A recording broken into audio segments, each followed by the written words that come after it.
শ্রমিক আন্দোলন, জাতীয় কায়েমা পরিষদ সহ বিভিন্ন সংগঠনের নেতৃবৃন্দ, সংগ্রামী উপস্থিতি, আজকে বাংলাদেশ একটি পরিবর্তিত অবস্থার মধ্য দিয়ে যাচ্ছে। বাংলাদেশ স্বাধীন হয়েছিল 1971 সালে, আজ থেকে 54 বছর আগে। কিন্তু এদেশের মানুষের দুর্ভাগ্য, এই মাটির দুর্ভাগ্য, এই দেশ এই 54-55 বছরে কোনো দেশপ্রেমিক শাসক গোষ্ঠী পায় নাই, ঠিক কিনা? এই দেশের মাটিতে যারাই শাসক হয়ে এসেছিলেন, আমরা দেখেছি সময়ে সময়ে তারা শাসন ভুলে গিয়ে জনগণের উপরে শোষণের স্টিমুলার চালিয়েছেন, ঠিক কিনা? এই দেশের মাটি ও মানুষের আবেগকে তারা শ্রদ্ধা করতে পারে নাই, মানুষের বিশ্বাসকে তারা রক্ষা করতে পারে নাই। তারা এই দেশের অর্থ বিদেশে পাচার করেছে, এই দেশের অর্থে বিদেশে অট্টালিকা গড়েছে। আর এই দেশ আজকে 55 বছর পরেও গরিব রাষ্ট্র রয়ে গেছে, ঠিক কিনা বলেন? অথচ আপনারা জানেন, একই সাথে বাংলাদেশ এবং কাতার স্বাধীন হয়েছিল। সেই কাতার কিন্তু বিশ্বের সবচেয়ে জিডিপি সমৃদ্ধ রাষ্ট্র, তারা এখন বিশ্বের সবচেয়ে উন্নত রাষ্ট্র, ঠিক কিনা বলেন? আমাদের অনেক পরে স্বাধীন হয়েছিল মালয়েশিয়া। আজকে মালয়েশিয়া যেমন উদাহরণ দেই, সিঙ্গাপুর দিয়ে উদাহরণ দেই, কিন্তু এই রাষ্ট্রগুলি আমাদের অনেক পরে স্বাধীন হওয়া সত্ত্বেও দুর্নীতি না থাকার কারণে, দুঃশাসন না থাকার কারণে আজকে সেই দেশের উন্নতি রোল মডেল হয়ে গেছে, ঠিক কিনা বলেন? কিন্তু বাংলাদেশ, বারবার বাংলাদেশের দুঃশাসন, দুর্নীতি সারা বিশ্বের মধ্যে সমালোচিত হয়েছে। এই দেশ বারবার দুর্নীতিতে চ্যাম্পিয়ন হয়েছে, ঠিক কিনা বলেন? আজকে যারা এই পরিবর্তিত অবস্থায় চাঁদাবাজের ভূমিকা অবতীর্ণ হয়েছে, যারা চায় দ্রুত নির্বাচন, এই সরকার বারবার এই দেশকে দুঃশাসনের স্বর্গরাজ্যে পরিণত করেছিল। আপনারা জানেন কিনা? এই বিএনপি শাসনামলে এই দেশ 5 বার দুর্নীতিতে চ্যাম্পিয়ন হয়েছিল। তারা আমাদেরকে এই দুর্নীতি উপহার দিয়েছিল। কোন লজ্জায় আজ তারা তাড়াতাড়ি নির্বাচন চায়? আগে সংস্কার, তার আগে কোন নির্বাচন নয়। আগে রাষ্ট্রের সংস্কার হবে। আমরা শুধুমাত্র একটা নির্বাচনের জন্য এতগুলো জীবন হানি করি নাই, ঠিক কিনা? এত মা বোন রক্ত দেয় না, এত হাজার হাজার পঙ্গুত্ব বরণ করেছে একটা মাত্র নির্বাচন দিয়ে, ফেসিবাদকে তাড়িয়ে আবার আরেক দুর্নীতিবাজদেরকে ক্ষমতা আনয়ন করার জন্য নয়, ঠিক কিনা বলেন? এই দেশ এইবার যেহেতু আবার দ্বিতীয়বার স্বাধীন হয়েছে, আমরা এই দেশের জন্য দেশপ্রেমিক শাসক, আল্লাহ ভীরু শাসক, যাদের অতীতে কোনো দুর্নীতির নজির নাই, যারা কোনো মানুষের সাথে কোনোদিন 2 নাম্বারি করে নাই, যারা মানুষের অর্থ পাচার করে নাই, মানুষের সাথে মিথ্যা কথা বলে নাই, যাদের কারণে মানুষ দুর্নীতিবাজ হয় নাই, বরং দেশের হাজার হাজার গুন্ডা, লুচ্চা, বদমাশ, যাদের কাছে গিয়ে সরার মানুষে পরিণত হয়েছে। পীর সাহেব চরমোনাই এই দেশের মানুষের গণমানুষের নেতা, ঠিক কিনা? প্রিয় বন্ধুগণ, আমার আমির, আমার নেতা পীর সাহেব চরমোনাই সারা বাংলাদেশে আপামর জনতার কাছে তিনি বিশ্বস্ত নেতা, ঠিক কিনা বলেন? তিনি কোনোদিন মানুষের সাথে প্রতারণা করেন নাই, তিনি কোনোদিন ভোট চুরিতে সহযোগিতা করেন নাই, দুর্নীতি দুঃশাসনে কখনো তিনি সহযোগী শক্তি হন নাই, ঠিক কিনা বলেন? আমরা ক্ষমতার সাধন করি নাই। আমাদের সাহেব বারবার বলে থাকেন, বাঘ যদি ওনা খেয়ে থাকে তবুও কখনো ঘাস খাবে না, ঠিক কিনা বলেন? আমরা তো সেই জাতি, ক্ষমতায় যাব না ঠিক আছে, কিন্তু কখনো কারো সাথে আঘাত করে, কারো পা চাটা গোলামি করে আমরা ক্ষমতায় যেতেও চাই না। আমরা ক্ষমতায় যেতে চাই এই দেশের মানুষের সুষ্ঠু ভোট নিয়ে, এদেশের মানুষের অন্তর জয় করে সুষ্ঠু নির্বাচনের মাধ্যমে। আগামী নির্বাচনে পীর সাহেব চরমোনাইর নেতৃত্বে ইসলামী আন্দোলন বাংলাদেশ এই দেশের ক্ষমতা কায়েম করেই ছাড়বে ইনশাআল্লাহ। আপনারা রাজি আছেন কিনা?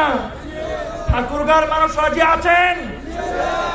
এই 5 আগস্ট জুলাই বিপ্লবে ইসলামী যুব আন্দোলন, ইসলামী আন্দোলন বাংলাদেশ পীর সাহেব চরমনার যতগুলি অঙ্গ সংগঠন আছে সমস্ত সংগঠনগুলি জুলাই বিপ্লবের সামনের কাতারে নেতৃত্ব দিয়েছে, ঠিক কিনা বলেন? জুলাই বিপ্লবের মহানায়ক শাইখে চরমনাই এদেশের মানুষকে দেখিয়ে দিয়েছেন নেতৃত্ব দিলে এভাবেই দিতে হয়, ঠিক কিনা বলেন? সুতরাং আমাদেরকে এখন আর কেউ রশ্মি বেঁধে বসে থাকার সুযোগ নাই। এইবার যদি কথা বলতে হয় ইসলামী আন্দোলনের সাথে, ইসলামী আন্দোলন আপনাদের চোখে চোখ রেখে কথা বলবে, ঠিক কিনা বলেন? আপনাদের সাথে শক্তি দিয়ে কথা বলার মতো শক্তি ইসলামী আন্দোলন বাংলাদেশে এখন আছে, ঠিক কিনা বলেন? সুতরাং আমার বন্ধুদেরকে বলবো, আগামী নির্বাচন কোনোভাবেই ছলে বলে কোনো কৌশলে হতে দেওয়া যাবে না। আগামী নির্বাচন পিয়ার পদ্ধতিতে হতে হবে। প্রত্যেকটা মানুষের ভোট কাউন্ট করে যেই দল যত পার্সেন্টেজ পাবে তারা তত সংখ্যাগরিষ্ঠতা নিয়ে তত মানুষের সেন্টিমেন্ট নিয়ে তারা সংসদে যাবে। কিন্তু কোনোভাবে যেন তেন নির্বাচন দিয়ে আগামী নির্বাচনে আমরা কোন সরকার কায়েম হতে দেব না, ঠিক কিনা বলেন? বন্ধুগণ, আপনাদেরকে সজাগ থাকতে হবে, আপনাদেরকে সচেতন থাকতে হবে। আমাদের আমির যখন যে কথা বলবেন, যখন যেই নির্দেশনা দিবেন, সেই নির্দেশনা বাস্তবায়নের জন্য সীসা ঢালা প্রাচীরের মতো আপনাকে দাঁড়িয়ে যেতে হবে। রাজি আছেন কি ইনশাআল্লাহ? আমার বন্ধুগণ, এই দেশ যারা বলে ৭১ স্বাধীন হয়েছিল বিশেষ কিছু নীতিমালা ফর্মুলা নিয়ে, গণতন্ত্র, সমাজতন্ত্রবাদ, পুঁজিবাদ, ধর্মনিরপেক্ষতাবাদ, এই কথা যারা বলে, আমি তাদেরকে বলবো 2024-এর এই জুলাই বিপ্লব দেখে নেন। 2024-এর জুলাই বিপ্লবে সবচেয়ে বেশি অংশগ্রহণ ছিল ধর্মপ্রাণ মানুষের, ঠিক কিনা বলেন? এমনি ভাবে ৭১-এও ধর্মপ্রাণ মানুষরাই দেশের জন্য সবচেয়ে বেশি জীবনহানি করেছিল, ঠিক কিনা? কিন্তু সেই ইতিহাস আমাদেরকে মিথ্যা বলে বলে এতবার বড় বড় দুইটা দল আমাদেরকে বিভিন্ন ভাবে মিনিমাইজ করার চেষ্টা করেছে। এইবারের স্বাধীনতা আমরা সচক্ষে দেখেছি, আমরা নিজেদের রক্ত দিয়েছি। এইবার আর কাউকে এইভাবে আমরা ইতিহাস বিকৃত করার সুযোগ দেব না, ঠিক কিনা বলেন? প্রিয় বন্ধুগণ, সবাইকে সজাগ থাকতে হবে। দেশের ব্যাপারে ভারতে বসে পতিত সরকারের দোসররা বিভিন্ন রকমের ষড়যন্ত্র চালিয়েই যাচ্ছে, ঠিক কিনা বলেন? আমরা এই ষড়যন্ত্র রুখে দিতে সবসময় প্রস্তুত আছি।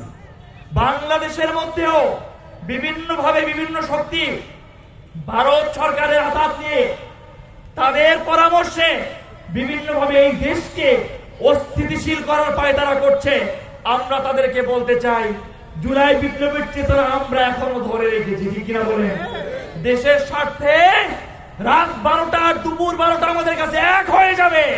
সর্ব অবস্থায় হিন্দু, বৌদ্ধ, মুসলমান, খ্রিস্টান আমরা এক হয়ে দেশের স্বার্থে ঝাঁপিয়ে পড়তে আমরা প্রস্তুত আছি, ঠিক কিনা বলেন?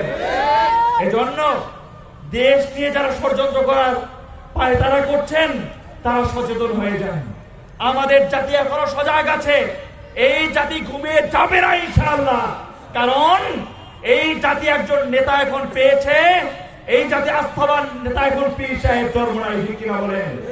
সুতরাং যেই জনমত, যেই অবস্থান সারা দেশে ইসলামী আন্দোলনের তৈরি হয়েছে, এই জনমত, এই অবস্থান ধরে রাখার জন্য আপনারা আপনাদের সর্বাত্মক দিয়ে কাজ করতে প্রস্তুত আছেন কিনা?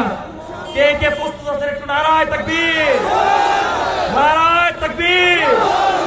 আল্লাহ আমাদের সকলকে ইসলাম, দেশ ও মানবতার জন্য অতন্দ্র প্রহরী হয়ে কাজ করার তৌফিক দান করুন, বলেন আমিন। আমার প্রিয় বন্ধুগণ, ইসলামী আন্দোলন বাংলাদেশ সবসময় নেতৃত্ব দিবেন। তাদের সহযোগিতার জন্য আমরা যুবকরা যুব আন্দোলন নিয়ে প্রস্তুত আছি, ঠিক কিনা? ছাত্র ভাইয়েরা প্রস্তুত আছেন, শ্রমিকরা প্রস্তুত আছেন, ওলামা মাসায়েখ নিয়ে প্রস্তুত আছেন, শিক্ষকরা শিক্ষক ফোরাম নিয়ে প্রস্তুত আছেন। সর্বশ্রেণীতে আমাদের আস্থাবান নেতৃত্ব আছে না নাই? ইসলামী যুব আন্দোলন বাংলাদেশ আগামী 2025 এবং 26 সেশন, যেহেতু এই সেশনটা হয়তো নির্বাচনের বছর হতে যাচ্ছে, এই সেশনের জন্য আমরা এখন যে কমিটি ঘোষণা করব, সেই কমিটির সাথে আপনারা যুব নেতৃত্ব যারা আছেন, যুব আন্দোলনের কর্মী সদস্য যারা আছেন, তারা সর্বাত্মক দিয়ে কাজ করতে রাজি আছেন কিনা ইনশাআল্লাহ? প্রিয় বন্ধুগণ, কোনো বিভেদ করা যাবে না, কোনো গ্রুপিং গ্লোবিং করা যাবে না। পীর সাহেব জন্ম নাই, তার একক নেতৃত্বের পিছনে আমরা সবাই একতাবদ্ধ আছি, ঠিক কিনা? আমাদের এই নিয়ামত যতদিন আছে, পীর সাহেব জন্ম নাই, এই নিয়ামতের কদর করে করে এই দেশকে ইসলামী কল্যাণ রাষ্ট্রে পরিণত করতেই হবে, ঠিক কিনা? সুতরাং আমি এই মুহূর্তে ইসলামী যুব আন্দোলন বাংলাদেশ 2024 এবং 25 সেশনের কমিটি বিলুপ্ত ঘোষণা করছি এবং আমি ইসলামী যুব আন্দোলন বাংলাদেশ 2025 এবং 26 সেশনের জন্য সভাপতি, সহসভাপতি এবং সাধারণ সম্পাদকের নাম ঘোষণা করব। আমরা আমাদের কেন্দ্রীয় ফোরামের সাথে পরামর্শ সাপেক্ষে এবং স্থানীয় ইসলামী আন্দোলন বাংলাদেশ অন্যান্য সংগঠনের সাথে পরামর্শ সাপেক্ষে আমরা কাজ করে থাকি, সেই ফর্মুলায় কাজ করা হয়েছে। সুতরাং আমি এই মুহূর্তে 2025 এবং 26 সেশনের জন্য ইসলামী যুব আন্দোলন বাংলাদেশ, ইসলামী আন্দোলন বাংলাদেশ এবং সকল সংগঠনের সর্বাত্মক সহযোগিতার মানসিকতা নিয়ে আমরা এই মুহূর্তে সভাপতি হিসাবে ঘোষণা করছি মাওলানা মোহাম্মদ ওবায়দুর রহমান। মাওলানা ওবায়দুর রহমান, আপনারা একটা আলহামদুলিল্লাহ বলবেন। আপনারা খুশি হন নাই? খুশি হয়েছেন? একটু জোরে আলহামদুলিল্লাহ বলেন। উনি সাবেক সভাপতি ছিলেন, আবার নতুন সেশনের জন্য সভাপতি মনোনীত হয়েছেন। সহ সভাপতি হিসাবে আমরা ঘোষণা করছি মোহাম্মদ শারাফত হোসেন। উনি সাবেক সহসভাপতি ছিলেন, আবারও নতুন সেশনে সহসভাপতি মনোনীত হয়েছেন। সাধারণ সম্পাদক হিসাবে হাফেজ মোহাম্মদ শাহিদুর রহমান,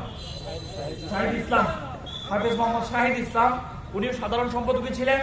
আমরা এই কমিটিকে আগামী নির্বাচনের সেশনকে পুরোপুরি ওভারকাম করার জন্য এবং সর্বাত্মক জনগণের মধ্যে যুব জাগরণ তৈরি করার জন্য মুরব্বীরা এই কমিটিকে আবার মনোনীত করেছেন। আপনারা সবাই একটু জোরে আলহামদুলিল্লাহ বলেন। এরপর যে আমরা শপথ নেব